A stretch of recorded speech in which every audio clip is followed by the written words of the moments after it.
Hi friends good evening. আমি evening জানাচ্ছি কেননা এখন আমি এসেছি আমাদের হিন্দুস্তান কৃষ্ণনগরের হিন্দুস্তানের শোরুমে।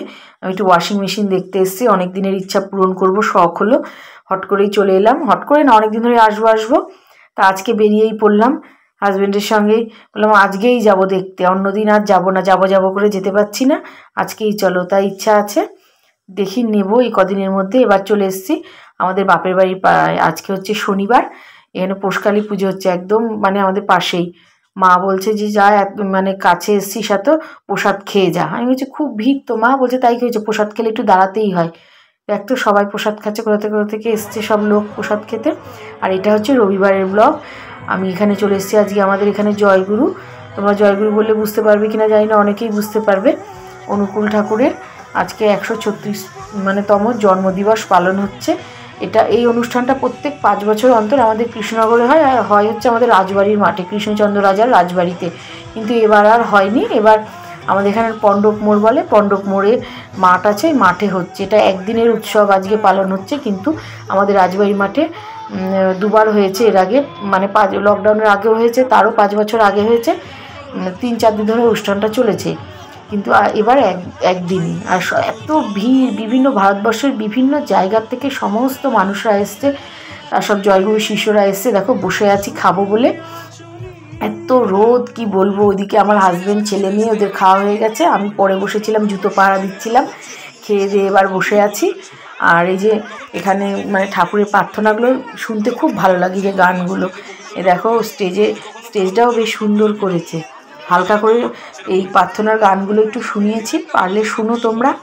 এত লোক, আসতে ইচ্ছা করছিল না, বেশ অনেকক্ষণ দাঁড়িয়েছিলাম। এবার দেখছি ঝুড়ি ভাজা, ওদেরই বোধহয় নিরামিষ ঝুড়ি ভাজা এগুলো। দেখি সবাই কিনে খাচ্ছে, জয়গুরু সব শিষ্যরা দিকে কিনে খাচ্ছে।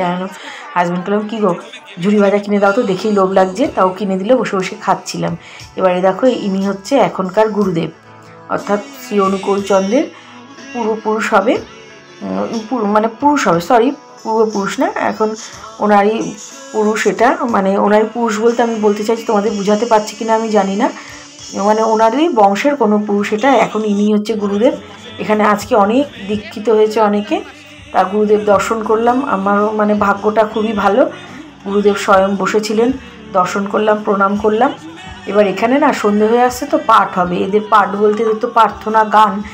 দেখছি সব ঝাড় দিচ্ছে, ওই দেখো ঝাড় দিচ্ছে, তোমরা দেখলে ঝাঁটা হাতে একজনে ঝাড় দিচ্ছে। ভেতরে এখন সব হারমোনিয়াম পাতবে বলে রেডি হচ্ছে, কেননা এদের না একটা মানে প্রার্থনার টাইম থাকে। শীতে না মানে একটু এগিয়ে যায়, আর গরমে যেমনি দিন বড় বলে একটু পিছিয়ে যায়। কেন আমি যেখানে থাকি আমাদের পাড়ায় মানে 100টা সদস্য হলে 90টা সদস্য হচ্ছে জয়গুরু। ওই জন্য জয়গুরু সম্পর্কে একটু জানি আমি। এই যে সব দেখছি, ঘুরে বিভিন্ন স্টল দেখছি, আর রাস্তার দুধারেই মেলা বসেছে। সব এই যে গুরুদেবদের ফটো, গুরু মায়ের ফটো সব কিনছে। আর মানে কত দূর থেকে যে লোক এসছে, গাড়িগুলো দেখে বোঝা যাচ্ছে যে না, তো এটা তো আমাদের ওয়েস্ট বেঙ্গলের নাম্বার না, বা আমাদের কৃষ্ণনগরের নাম্বার না, বিভিন্ন জায়গা থেকে। আর এখানে চলে এলাম, এখানে হাঁসখালি বগুলা রোডে এই মানে কালী মন্দিরটা আছে, তারামায়ের মন্দির। ইনি কিন্তু খুব জাগ্রত। আমি ফেসবুকে দেখেছিলাম, কিন্তু ভাবতে পারিনি কোনোদিনও যে ইনার দর্শন হবে। রিসেন্টলি একজনা ভিডিও ছেড়েছিল, আমি চিবি বাবা আমাদের তো কাছেই, গেলে হয়, কিন্তু কি করতে যাব অত দূরে। আবার দেখো তা মা সত্যিই ভাগ্যে আছে দর্শন, ওই জন্য দর্শন করে ফেললাম। আর এইখানে এবার জয়গুরুর আশ্রমে চলে এসেছি। এখানে আমাদের এইটা হচ্ছে জয়গুরুর আশ্রম, যেখানে অনুষ্ঠানটা হচ্ছে তার থেকে হাঁটা পথে 5 মিনিট। এবার আশ্রমের ভেতরেও দেখছি বিভিন্ন রকম ওদের পূজা পাঠ বা প্রার্থনা গান এগুলো হচ্ছে, পরিবেশটাই অন্যরকম। এখানেও দেখছি প্রচুর লোকের ভিড়, প্রচুর লোকের সমাগম। আর সব পেছনে ঘরগুলো দেখছো না, যে কোনো অনুষ্ঠানেই বা বিভিন্ন জায়গা থেকে, ভারতবর্ষের বিভিন্ন জায়গা থেকে যখন এই শিষ্যরা আসে তখন কিন্তু এখানে তারা থাকে। কত লোক দেখো, সমস্ত সবাই প্রার্থনার গান করতে বসে পড়েছে। আর ভেতরটা তো ঢুকতে পারলাম না। আমি এর আগে অনেক দিনে গত বছরেই আমি দিয়েছিলাম ভেতরটার ভিডিও করে আমি দিয়েছিলাম। প্রত্যেক বছরই আমরা শীতকালে যাই জয়গুরুর আশ্রমে, একবার করে যাওয়াই হয়। তাই এবছরও ঠিক মানে পৌঁছে গেলাম ঠাকুরের টানে। তা শোনো তোমরা, দেখো কত লোক ভেতরে বাইরে, সময় এখন ঠাকুরের প্রার্থনা হবে তো। আর এবার চলে এসেছি, আসার পথে মা আনন্দময়ীকে দর্শন করলাম। আনন্দময়ী তলার কালীবাড়ি বলে এটা। এটা হচ্ছে রাজা গিরিশচন্দ্র প্রতিষ্ঠা করেছেন, আমাদের কৃষ্ণচন্দ্র রাজার পুরুষ, যে কোনো পুরুষই বংশের যে কোনো পুরুষ, এটা গিরিশচন্দ্র রাজা উনি প্রতিষ্ঠা করেছিলেন স্বপ্নাদেশে। অনেক দিনই ইচ্ছা ছিল যে মার কাছে আসবো, কিন্তু আজকে সেই ইচ্ছা পূরণ হয়ে গেল। হাজব্যান্ড এসে দেখছি আনন্দময়ী তলার সামনে দাঁড়িয়ে গেল। বললাম তো ভালোই হলো, বললো যাও তোমরা যাও দেখে এসো।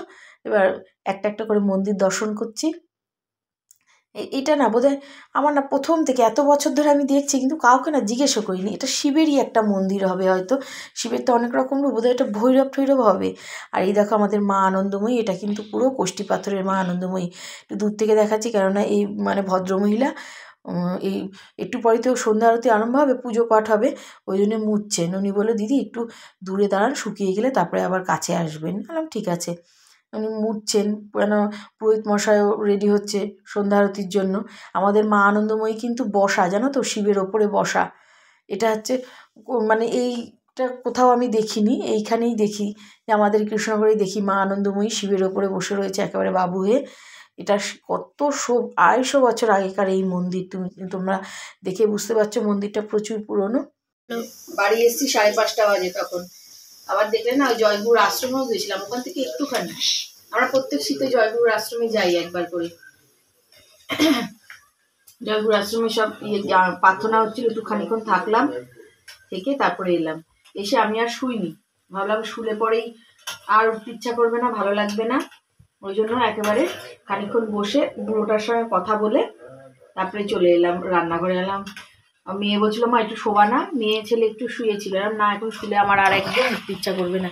কী কাজ করছি বলো তো? অকাজের কাজ করছি, বাঁধাকপির পকোড়া করছি। এই দেখো কয়েকদিন ধরেই মনে হচ্ছে, কিন্তু মেয়ে থাকে না তো, পড়া থাকে তো সন্ধেবেলায়, মেয়ে থাকবে না আর কী করে করবো, ওই জন্য করি না। আজকে যেহেতু রবিবার মেয়ে আছে, এই জন্য পকোড়াগুলো ভেজে ফেললাম। এটা নিয়ে তৃতীয় ব্যাচ ভাজা হচ্ছে। প্রথম ব্যাচটা তো বাবা সেই মনে হলো চিল শকুনে ঠোকর মেরে সব নিয়ে গেল। আমি গিয়ে বুড়োটাকে দিয়ে এলাম, মেয়ে খেলো, আমি খেলাম, ছেলেকে একটুখানি দিলাম। এটা দ্বিতীয় ব্যাচ আর এটা হচ্ছে তৃতীয় ব্যাচ। এবার তুলবো, নাহলে পুড়ে যাবে। এসব জিনিস না, পকোড়া টকোড়া জিনিসগুলোই এমনই যে তুলতে তুলতে শেষ হয়ে যায়। ঝাঁঝিটাই তুলছি, কেননা তেল ঝরানোর তো একটা ব্যাপার থাকে, ওই জন্য।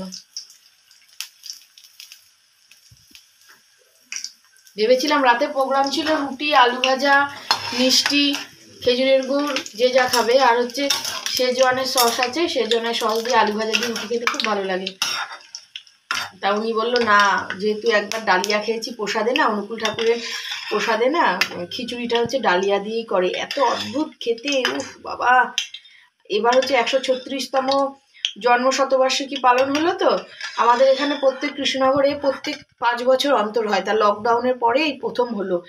লকডাউনের পরে হওয়ার কথা ছিল, হয়নি কোনো কারণবশত। তবে এটা হয় আমাদের রাজবাড়ির মাঠে 3-4 দিন ধরে হয়। তাই এবার এটা পণ্ডব মাঠে হয়েছে, একদিনেরই অনুষ্ঠান। মেন অনুষ্ঠানটা আজকে ছিল, আর 2 দিন ধরে মেলা ঠেলা বসেছে। এই 5 বছর পরে আবার হবে। এটা হচ্ছে 23, তার মানে হবে হচ্ছে 23, 24, 25, 26, 27, বাবারে 28 সাল। বাঁচবো কি মরবো ঈশ্বর জানে গো। এর সঙ্গে কফি করবো। এ দেখো এখনো কতটা রয়েছে, তাই ভাবছি কি করব, ফ্রিজে রেখে দেবো ব্যাটারটা, এত করলে রাতের বেলা আর খেতে পারবো না। এগুলো তো লোভনীয় জিনিস, মনে হয় যে খেয়েই যাই, তারপরে কি বলো তো, পেটে গিয়ে হয় একেবারে মনে হয় যে কত কিছু খেয়েছি, ওরে বাবারে পেটে জায়গা নেই, তাই মনে হয়।